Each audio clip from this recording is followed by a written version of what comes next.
Hello, fellow seniors. Welcome to Timeless Wisdom, your channel for a simpler, safer, and more joyful home. Ever felt overwhelmed by overflowing closets or that garage you can't park in anymore? I understand. It's easy for cherished items to become burdens. But the good news is, it's never too late to change. Today, we'll debunk the 9 biggest myths that lead to a cluttered home and show you how to reclaim your space and peace of mind. If you're ready to transform your home into the sanctuary it should be, subscribe to Timeless Wisdom and join our community. Let's embark on this journey together. Myth 1. I have plenty of space, so I should keep it. Let me ask you something. Have you ever looked at a corner of your home, maybe a spare bedroom or an attic, and thought, there's plenty of room, so why not keep this? It's a common thought, especially for us seniors who've spent a lifetime gathering things that hold memories or might be useful someday. But here's the truth.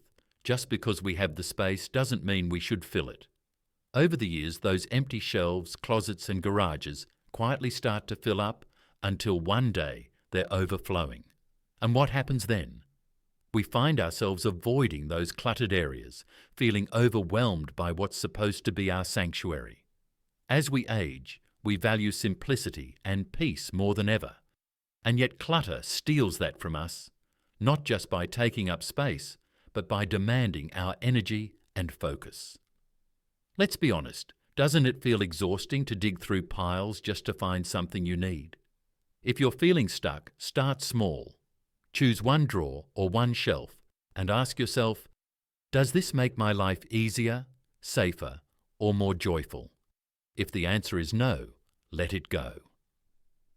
Every item you release is like lifting a little weight off your shoulders, leaving you freer to enjoy your home the way you deserve. Have you ever felt like clutter was taking over? Share your thoughts in the comments below. I'd love to hear how you're taking back your space. Let's tackle this together. Myth 2. I've earned it, so I can afford it. Let's talk about another belief that often sneaks up on us. I've worked hard all my life, so I deserve to buy this. And you know what? You're absolutely right. After decades of effort and sacrifice, you've earned the right to enjoy the fruits of your labor. But here's the question. Is what you're buying truly adding value to your life?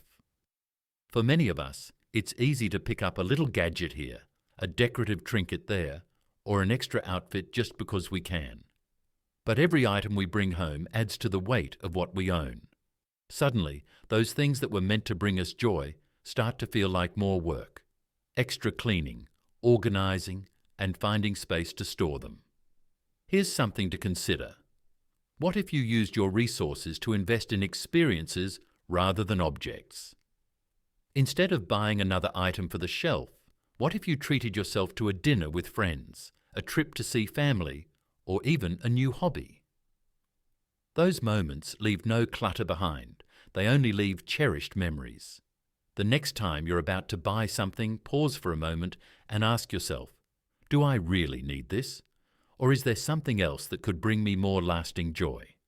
Remember, your hard-earned money can buy you freedom, peace, and fulfillment, not just things. How do you decide what's worth bringing into your home? Share your tips in the comments, and let's inspire each other to make choices that truly enrich our lives. Myth 3. I use it, so I need to keep it. Let's dive into a tricky one. But I use it, so I need to keep it. It's a thought we've all had, especially when we open a cabinet or closet and see items we occasionally pull out, extra dishes, old blankets, or stacks of towels. After all, if we use it, doesn't that mean we should keep it? Here's the truth. Just because you use something doesn't mean you need to keep it. The real question to ask is, how much of this do I actually need to live comfortably? Let me share an example. I once had a cabinet overflowing with mismatched dishes. Sure, I used them all at some point, but it was far more than I needed for my everyday life. So I made a choice. I kept the set I loved the most, the one that made me smile every time I saw it, and donated the rest to a local charity. Knowing those items went to someone who needed them brought me far more joy than letting them gather dust in my cabinet. And you know what? I haven't missed a single piece I gave away. Take a moment and think about the items you use. Could you simplify by keeping the best and letting the rest go? Your home will feel lighter and your cabinets will have room to breathe. Have you ever struggled with letting go of something you use? Share your experience in the comments. I'd love to hear your stories and solutions. Let's simplify together. Myth 4. I need to keep it just in case. The classic, what if I need this someday? How many of us have held on to something, an old sewing kit, a broken appliance, or a stack of unused envelopes, because someday we might need it? This myth is one of the hardest to overcome because it feels so practical. But let's be honest, how often does that just-in-case moment actually come? Here's a better way to think about it. If you haven't used an item in years, the chances of needing it are probably much lower than you imagine. And even if you do need it, many things can be replaced easily and affordably. That's why I love the 20-20 rule. If you can replace something in under 20 minutes for less than $20, it's safe to let it go. But what about sentimental items? I understand that deeply. Our belongings often hold memories of loved ones, special occasions, or important milestones. Instead of keeping everything, consider creating a memory box. Choose a single space to store those treasures that truly matter. That way, you honour your memories without letting them take over your home. Take a look around your home. Are there items you're holding on to just in case? Ask yourself, is this item truly worth the space it takes in my life? Letting go doesn't mean forgetting. It means making room for what matters most. What's the hardest just-in-case item for you to part with? Let me know in the comments, and let's tackle this myth together. Myth 5. It's my partner's fault. Here's a myth that can cause more tension than clutter itself. The mess isn't mine. It's my partner's or my family's fault. It's easy to notice someone else's clutter, a stack of old tools in the garage, a pile of magazines on the coffee table, or their collection of knickknacks. But harder to acknowledge our own contributions. The truth is, pointing fingers doesn't solve anything. In fact, it often leads to frustration and resentment. Instead, the most powerful thing you can do is focus on your own belongings first. When I started decluttering, I realized I had plenty of extras I didn't need. Old clothes I hadn't worn in years, craft supplies gathering dust, and books I'd already read. By taking responsibility for my own space, something amazing happened. I inspired my family. My grown children started tackling their old rooms, and even my partner began sorting through their things without a single word of nagging from me. Decluttering became a family affair, strengthening our bonds in ways I never expected. So, if you're feeling frustrated by your partner's or family's clutter, start with what's within your control. Declutter your own belongings, and you might just spark a chain reaction. Have you ever felt stuck, waiting for someone else to start decluttering? Share your thoughts in the comments. Let's focus on what we can do and see where it leads. Myth 6. I don't own too much. Let me ask you a question. Have you ever looked around your home and thought, this is fine, I don't really own that much? It's a comforting thought, isn't it? But sometimes it's not until we start counting that we realize just how much we've accumulated over the years. I've been there. I once told myself the same thing, thinking I had just the right amount, but when I started going through my belongings, I was stunned. Dozens of pairs of shoes, stacks of old magazines and shelves packed with souvenirs from vacations long past. It all added up, more than I'd imagined. Here's the thing, owning less doesn't mean losing who we are. It's not about getting rid of the memories or the things that matter most. Instead, it's about keeping what truly reflects your values and letting go of the rest. When you simplify, you gain more than just space. You gain clarity, freedom, and control over your life. Take a moment to look at your belongings with fresh eyes. What's really adding value to your life, and what's just taking up space. Start small, and you'll be amazed at how much lighter and freer you'll feel with every step you take. Have you ever been surprised by how much you actually own? Share your thoughts in the comments. I'd love to hear how you're tackling this myth in your home. Let's lighten our lives together. Myth 7. Owning less will be boring. Have you ever worried that a simpler home might feel empty or dull? Many of us think that owning less could leave our spaces feeling lifeless, like something important is missing. But let me tell you, owning less is far from boring. In fact, it can open the door to a life that's richer and more fulfilling than you ever imagined. When you clear away the clutter, you're not just making space in your home.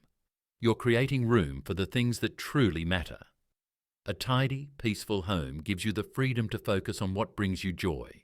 Maybe it's tending to your garden, picking up that painting hobby you've been putting off, or hosting friends for a game of bridge without feeling embarrassed by the mess.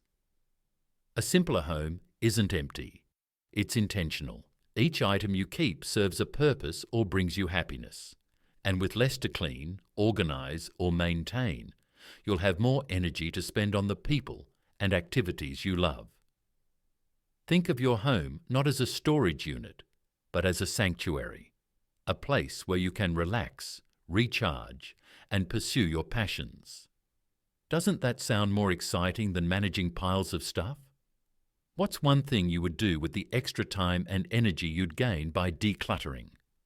Let me know in the comments below. I'd love to hear about the passions you're making room for. Let's create homes that truly reflect the vibrant lives we want to lead.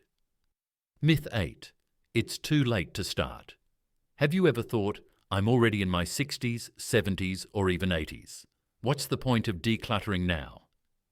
It's a common feeling. After all, many of us have spent decades building a life, and with it comes a home filled with memories, treasures, and yes, clutter. The idea of tackling it all can feel overwhelming. But let me tell you something. It's never too late to start decluttering. It isn't just about making your home look better. It's about creating a space that works for you, giving you the freedom to live comfortably and safely in the years ahead. You don't have to do it all at once. Start small. Spend just 15 minutes a day sorting through one drawer, one shelf, or one small box. Those small steps will add up faster than you think, and each item you let go of is a step closer to a home that feels lighter, brighter, and more manageable. Think of it as a gift, not just to yourself, but to your loved ones. By decluttering, you make it easier for them to support you, and you free them from the burden of sorting through everything later. It's a way to leave a legacy of love and simplicity. Have you started your decluttering journey yet? If not, what's holding you back? Share your thoughts in the comments. I'd love to encourage you on your path to a simpler, more peaceful home. Let's take that first step together. Myth 9. Letting it go is wasteful.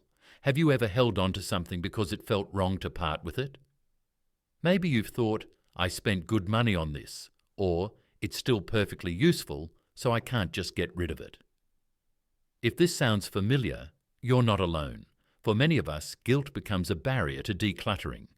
But here's an important perspective. Holding on to things you no longer need doesn't honour their value. It hides it. Think about it. An unused sweater in your closet or an old gadget gathering dust isn't helping anyone. But when you pass those items along to someone who truly needs them, you give them a second life. Letting go isn't wasteful. It's an act of generosity. Your donations to local charities or thrift stores can make a real difference in someone else's life. And remember, just because you no longer need something doesn't mean it wasn't valuable. Every item served its purpose, whether it brought you joy, comfort, or convenience. And it's okay to release it with gratitude. So the next time you hesitate to let something go, ask yourself, could someone else benefit from this more than I am? Freeing up your space doesn't just lighten your home, it empowers you to live more fully and helps others along the way. Have you ever struggled with letting go because of guilt? I'd love to hear how you overcame it or what's still holding you back. Share your thoughts in the comments and let's reframe this myth together. So, my friends, having tackled these 9 myths, I hope you're motivated to start simplifying your home. Decluttering isn't about achieving perfection. It's about shaping a space that mirrors your current self, not your past. We, as seniors, deserve to dwell in places that are safe, cozy, and unburdened. If the task seems daunting, begin with something small: a drawer, a shelf, or a box. You'll be surprised by the freedom and joy that comes from these small steps. If this video was helpful, please like it and share it with someone who could benefit. Remember to subscribe to Timeless Wisdom for more guidance on a simpler, happier lifestyle. Together, we can craft homes that truly cater to our needs. See you in the next video.